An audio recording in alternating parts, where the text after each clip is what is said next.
Eshima, votre magazine qui bat au rythme de l'actualité. Retrouvez la nouvelle édition. Exclusivité, Sakumbi Molendo, les réformes qui changent l'image des affaires foncières. Après avoir posé le diagnostic de plusieurs maux qui nécessitaient une thérapie appropriée, le ministre des Affaires foncières, Sakumbi Molendo, a proposé à ces secteurs agonissants un traitement des chocs basé sur 3 objectifs. Donner un nouveau souffle à travers des réformes, un mandat sous le régime du renouveau. Des innovations et réformes audacieuses, les cadastres fonciers numérisés et des titres immobiliers sécurisés. Et le lancement des projets modernes, les actions du ministre Aimé Sakumbi Molendo visent à faire du ministère des Affaires foncières l'un des plus grands contribuables au trésor grâce à la fin du coulage des recettes foncières. Focus, le ministre d'État, ministre des hydrocarbures, Rubens Mikindo Mouima, a organisé 2 jours des travaux intenses afin de poser les véritables diagnostics du secteur des hydrocarbures en RDC afin de formuler des recommandations nécessaires dans la gestion de l'or noir congolais. Découverte, Jean-Michel Samalou Kondé, le nouveau chef des gouvernements qui travaillera en harmonie avec le président Félix Tshisekedi. Nation, le directeur général de la DGI, Barnabé Mwakadi, adresse ses félicitations à Monsieur le Président de la République, Félix Antoine Tshisekedi, à l'occasion de son investiture en qualité de président de l'Union africaine. À lire également, le directeur général de la CNSS, Agnès Mouad Nawej, adresse ses félicitations à son Excellence, Monsieur Jean-Michel Samalou Kondé, pour sa nomination au poste de Premier ministre. Lumumba Mouzé et Étienne Tshisekedi, des héros immortels. Majorité parlementaire, la remontada de Félix Tshisekedi. Économie, fraude fiscale, un mal qui gangrène toujours le trésor public. Retrouvez l'intégralité du magazine Eshima dans les kiosques. Eshima Magazine, un nouveau standard d'information. Bonjour, bandeko nyonso bozolanda biso partout na monde, bandeko basepelaka na communication ya mona mboka Trésor Lumbu, votre abbé Cholé de l'IDPS, les communicateurs du peuple congolais. On est en direct na basango ya Congo pour informer bino la situation politique de la République démocratique du Congo en ce qui se passe. Conclusion, il y a consultation, il y a Premier ministre pour aller déposer les rapports au président de la République pour un nouveau gouvernement. Une fois de plus, merci. Kozala en direct nakati ya basanga Congo kolanda moko ya balobeli na bino mwana mboka Trésor Lumbu. Lelo na lingi na partager na bino comment est-ce que le premier ministre Sama Lukonde a sali répartition ya ba poste ministériel. Nde yango ezali moko ya communication na lingi na sali na bino na tongo ya lelo to so na bino parce que président de la République a wuti ko nommé premier ministre na ye depuis départ ya Ilunkamba. Alors premier ministre wana bandaki na ba consultation oya yambaki papa Bati Lukwebo, oya yambaki bato asuka IDPS, oya yambaki ba Moïse Katumbi, ba Jean-Pierre Bemba, oya yambaki classe politique congolaise Mobimba. Alors après consultation asalaki en tant que formateur du gouvernement, en tant que premier ministre, a sali répartition ya ba poste ministériel ya na oyeko bima awande yangwana toye parce que ngana za un peu entier na sepeli na ngote.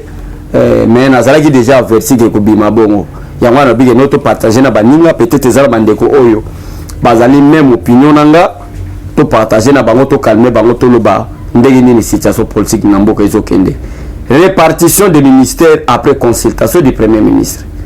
Mais quand le premier ministre a sali répartition ministérielle après sa consultation, il dit que le bâti que programme oya que le représentant président de la République yango wane ko sala ma bongote.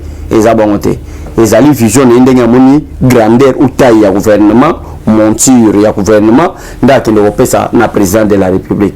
Président de la République pe na tourna à kotala est-ce que monture ou l'équipe nene to l'équipe ok. Tout dépendra du président de la République. Mais avant parce que gouvernement zobima bientôt.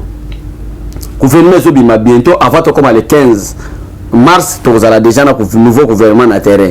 Mais na lingina benda mato ya bato nyoso ba ganga au nom de l'IDPS parce que zana bato bazala communicateur ya IDPS mais azana kacha IDPS c'était peut-être aza journaliste a sepela na IDPS a défendre Fati a dépendre IDPS mais azana kacha IDPS c'était na ba communicateur pe ba président par Madebu o baza pe ba combattant IDPS lokolanga na koloba boy tozana moment où nous devons soutenir le président de la République tozali na moment où parce que tant le président de la République a nommé Papa Nabiso Gilbert Kankonde, a nommé notre frère Junior Mata, a nommé Yves Bonkulu, a nommé docteur Eteni Longondo, mutu moko te na kati na biso akenda ko proposer na président de la République, nommé le biso par exemple docteur Eteni ministre de la santé, nommé le biso Mata vice-ministre de la finance, nommé le biso Yves Bonkulu ministre ya tourisme, nommé le biso Mama Boyata ministre des affaires sociales, nommé le biso Maman Tumbanzeza ministre des affaires étrangères.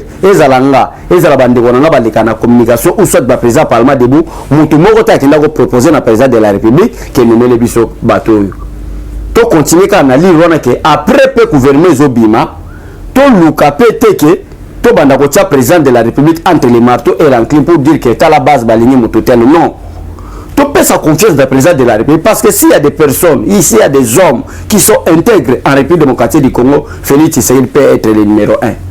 C'est un homme sérieux qui n'a jamais voulu côté Kamboka côté parti na moment bazako diaboliser. Alors ce to comme na ba penchant Montumo boy abechole luki quelques personnes toye te peut se communiquer. Nous ne voulons pas ministre tel à longue, c'est-à-dire toujours aider président de la République. Seul parti politique na minute ko aider président de la République, c'est nous de l'IDPS. Mais ce que commis parce que peut-être ba pesa ki biso mo eloko, peut-être ba kamele biso mo eloko parce que nous sommes de l'IDPS, to liki te peut par exemple communiquer to lingite papa Mata Alongwa, to lingite Yves Bonkulu Alongwa, to lingite docteur Eteni Alongwa, wana toujours aider président de la République. Wana me bato bata biso ba comprendre que bato bazaki corrompu.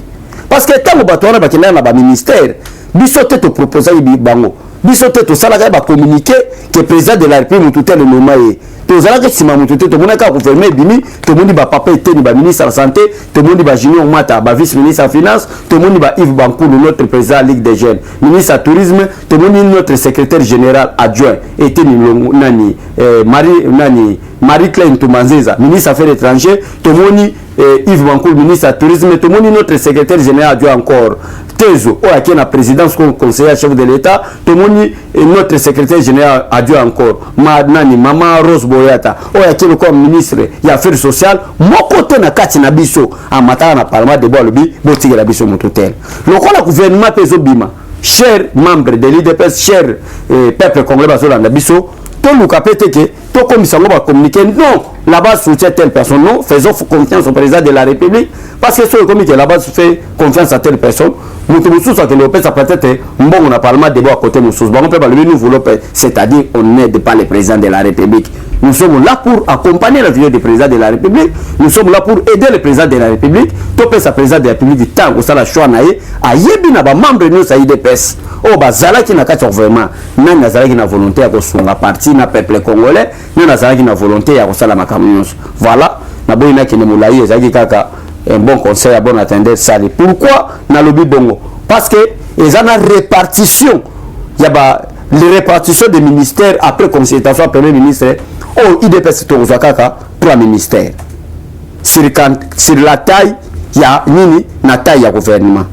Wana na profiter mamona ibisa bande vous à la calme vous à la poser. Pourquoi na bandi na conseil wana? Parce que na taille ya gouvernement 48 selon consultation, il y a premier ministre, un regroupement politique ou un parti politique qui a totalisé 8 députés. Ce bozana 8 députés, c'est-à-dire na 8 députés na bino bozala na ministre moko. Na répartition, il y a premier ministre AFDCA azana 4 postes.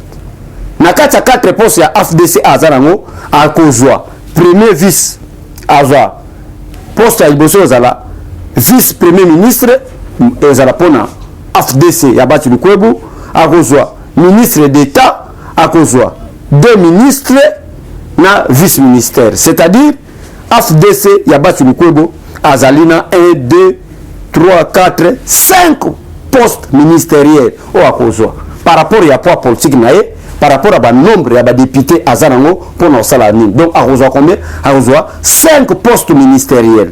Tandis que nous, à l'IDPS, Akozwa poste il y a vice-premier ministre, Akozwa poste moko il y a ministre d'État, Akozwa poste moko il y a ministre. Poste mort et vice-ministre. Donc l'IDPS, nous avons 4 poste tozwa. Imaginez-vous dans ce gouvernement oya ilunkamba IDPS azwaki ministère des affaires sociales, ministère des affaires étrangères, ministère de la santé, ministère de l'intérieur, ministère du tourisme, ministère de donc tozalaki na ba 9 à 10. Tozalaki na ba 9 à 10 postes ministériels. Maintenant na le gouvernement union sacré selon consultation. Selon consultation, il y a premier ministre. Oya sali l'IDPS nous n'avons que 4 postes. Donc sur 10 membres du gouvernement, c'est obligatoire à la 4. C'est-à-dire tout le monde ne va pas rester. C'est-à-dire tout le monde ne va pas rester. Parce que il y a IDPS dans le gouvernement, il y a IDPS dans le gouvernement, il y a union sacrée, et ça qui taille, il y a 10 fonctions. Maintenant, dans le gouvernement, il y a bima. Tu reçois 10, tu reçois 4 postes. Alors, on déplace quand il y a un conseil que ceux qui sont obligés à faire des penchant. Par exemple, le président Yves Bonkolo. À ça, il communique avec Yves Bonkolo à Tigala. Or, que il taille à l'Ibosso, ils disent c'est quoi IDPS à 4 postes ministères. C'est-à-dire, poste moi, il y a premier vice. Il y a vice-premier ministre, deuxième poste, il y a ministre d'État, troisième poste, il y a ministre, quatrième poste, il y a vice-ministre. 4. Si vous avez communiqué, on ne va pas aider le président de la République. On ne va pas aider le président de la République. Le président de la République, ceux qui battent les bandes, c'est clair, c'est la loi de la nature. Il faut pas bondir ça pour que il faut qu'il y ait au gagner bataille clair. Les lois sont fatigues comme le béton. Les lois fatigues sont comme le père de la démocratie. Les lois sont fatigues l'incarnation du changement au Congo. Parce que à Bundi Bitumba, dans le régime de dictature pendant 18 ans, les lois déboulonnées bango, sans haine, ni trahison, ni jalousie. Et c'est que pas de fatigues comme béton parce que à Bundi Bitumba quelque part. Mais Bitumba, vous avez dit que Bissot n'a qu'à tiper un dako, tout Bundi sa président de la République, ça ne marchera pas. Parce que vous êtes président de la République, ils ont les gars, et ça, vous avez une position, vous avez limité mon total à 15. Voilà. On est entre parenthèses pour nous expliquer na baninga. AFDC a 5 na bandeli, je m'excuse. AFDC a 5 postes na gouvernement. Il y a Sama Lokonde, c'est-à-dire AFDC a un poste, il y a vice-premier ministre, il y a ministre d'État, 2 ministères, na vice-ministre moko. IDPS a 4 postes ministériels. Na 4 postes ministériels wana akozwa premier vice-ministre, premier vice-ministre, ministre d'État, ministre et vice-ministre. Et ça le cola 4. ADRP akozwa 3 postes, premier vice-ministre, ministre na vice-ministre. AMK akozwa 3 postes, ministre d'État moko, ministre moko na vice-ministre moko. MS akozwa 3 postes, ministre d'État moko, ministre moko, vice-ministre moko. AABC a reçoit 2 postes, ministre d'État moko, na ministre moko. 7. PPRD a reçoit 2 postes, ministre d'État moko, na ministre moko. AAA a reçoit 2 postes, ministre d'État moko, na ministre moko. PALU a reçoit 2 ministériels, 2 postes. MLC a reçoit 2 postes. INC a reçoit 2 postes. ABB a reçoit 2 ministères. ABCE a reçoit 2 ministères moko na vice-ministère moko. ATAO Babilobi bongo ATIC a reçoit ministère moko na vice-ministère moko. G7 a reçoit ministère moko na vice-ministère moko. ERC a reçoit ministère moko, vice-ministère moko. CCI est allié, il y a la mère Mende, va reçoit ministère moko. AAD va reçoit ministère moko. AR va reçoit ministère moko. Code va reçoit ministère moko. ACC va reçoit vice-ministère moko. Au total, et ça 48 taille gouvernement total, et ça le là 48 membres du gouvernement. Mais il y a un loi qui non, na les Kalabasanga Congo. Et ça, information, na pesa peuple congolais, ba répartition. Il y a ministre, moi, na mboka bechole, abuti ko sala la bino, ndenge nini ministre ko sala. Mais na kati ya taille ya gouvernement 48 oyo, on va décorer déjà chaque regroupement, chaque parti politique n'a pas lié na e, nombre de ministères à rejoindre par rapport à grandeur, il y a nombre de députés à Zanango, on a eu Tali Sabino Siko, awa, et Zali nango consultation, il y a premier ministre. On a souka nango, peuple congolais, à cause grandeur du gouvernement na e, on est composé na 48 membres, on a précis détail à chaque force politique, nombre de ministères à rejoindre, à qui on tire na président de la République. Ça dépendra du président de la République. Comment est-ce que dépend du président de la République et qu'on dépend du président de la République soit bon que taille ezali munene, taille ezali muke ou bien na robatsa bien da rolongola. C'est le président de la République qui n'a quatre nominations qui est souverain. Donc, on est en consultation, autorité ko loba linko loba teke gouvernement et bimi bongote. Et le but est que eza consultation au président de la République a fait confiance. Na premier ministre pour administrer le gouvernement, alors premier ministre a prêt il y a la grandeur du gouvernement on a passé déjà nombre de 48 membres on a eu détaillé mais tous en ce qui concerne l'IDPS. Mais c'est le premier ministre Nalba qui n'a dit que je ne suis pas d'accord. Pourquoi Nalba n'a dit que je ne suis pas d'accord? Et ça kakate que IDPS a besoin mais Zali n'a pouvoir discrétionnaire, il y a président de la République, il y a nommé 5 membres na kati ya gouvernement au babenga bongo ba gouvernement ba membre gouvernement ya na eza bongo na kati ya attribution ya pouvoir ya discrétionnaire ya chef de l'état o to benga bongo ba poste ba ministère ya souveraineté wana n'a rien à voir avec consultation ya premier ministre parce que na kati ya consultation ya premier ministre il dépasse azana combien na 4 postes ministériels. Bon, moi je prends maintenant la constitution et les 5 ministères de la souveraineté. Comment est-ce que on a obligé à monter et tu gagnes le président de la République, je crois. Je crois 5 ministères de la souveraineté à président de la République au bandeko bayebaka la justice et zalaka monto président ko nena ko tam sa vision na et zalaka na pouvoir discrétionnaire ya chef de l'état. On a ministère de la justice. Tout ça on a ministère ya intérieur. Wana eza na pouvoir discrétionnaire ya chef de l'état. Tout ça on a ministère ya affaires étrangères. Wana eza na pouvoir ya discrétionnaire ya chef de l'état. Tout ça on a ministère ya défense nationale. Ensuite tout ça na ministère ya finance. Yango nous sommes même des temps qui porte-parole ya gouvernement na régime Kabila. Albaki eza ba ministère ya souveraineté oyo président nomaka na pouvoir discrétionnaire na pouvoir na ye pa ministère yango wana na lobby le ministère de la justice, de l'intérieur, des affaires étrangères, de la défense et des finances wana eza na pouvoir discrétionnaire ya chef de l'état. Alors je me pose la question pour expliquer peuple congolais comment ça se passera après consultation du premier ministre oyo IDPS azaka na 4 fonctions. 4 postes à cause.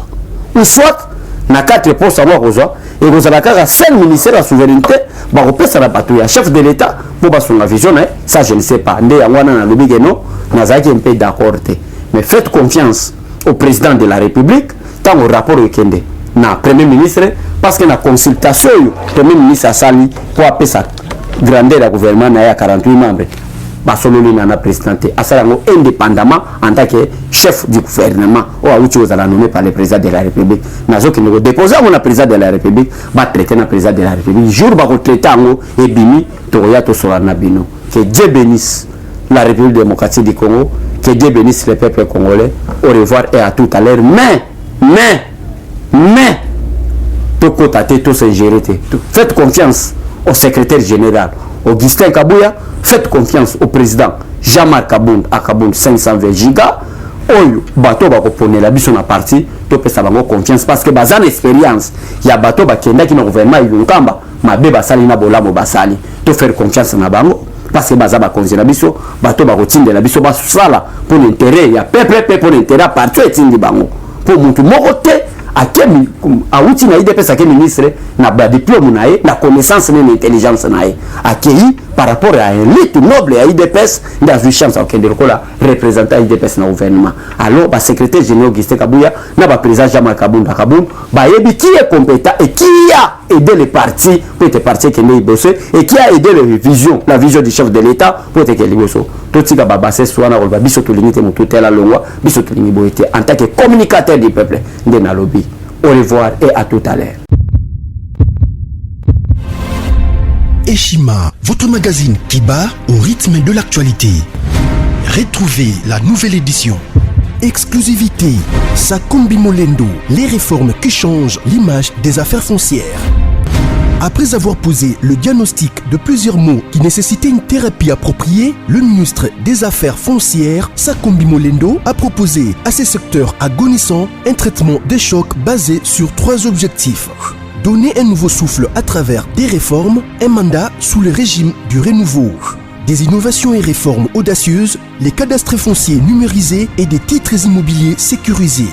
Et le lancement des projets modernes, les actions du ministre Aimé Sakombi Molendo visent à faire du ministère des Affaires foncières l'un des plus grands contribuables au trésor grâce à la fin du coulage des recettes foncières. Focus, le ministre d'État, ministre des hydrocarbures, Rubens Mikindo Mouima, a organisé 2 jours des travaux intenses afin de poser les véritables diagnostics du secteur des hydrocarbures en RDC afin de formuler des recommandations nécessaires dans la gestion de l'or noir congolais. Découverte, Jean-Michel Samalou Kondé, le nouveau chef des gouvernements qui travaillera en harmonie avec le président Félix Tshisekedi. Nation, les directeurs généraux de la DGI, Barnabé Mouakadi, adresse ses félicitations à Monsieur le Président de la République, Félix Antoine Tshisekedi, à l'occasion de son investiture en qualité de président de l'Union africaine. À lire également, le directeur général de la CNSS, Agnès Mouad Nawej, adresse ses félicitations à son Excellence, Monsieur Jean-Michel Samalou Kondé, pour sa nomination au poste de Premier ministre. Lumumba Mouzé et Étienne Tshisekedi, des héros immortels. Majorité parlementaire, la remontada de Félix Tshisekedi. Économie, fraude fiscale, un mal qui gangrène toujours le trésor public. Retrouvez l'intégralité du magazine Eshima dans les kiosques. Eshima Magazine, un nouveau standard d'information.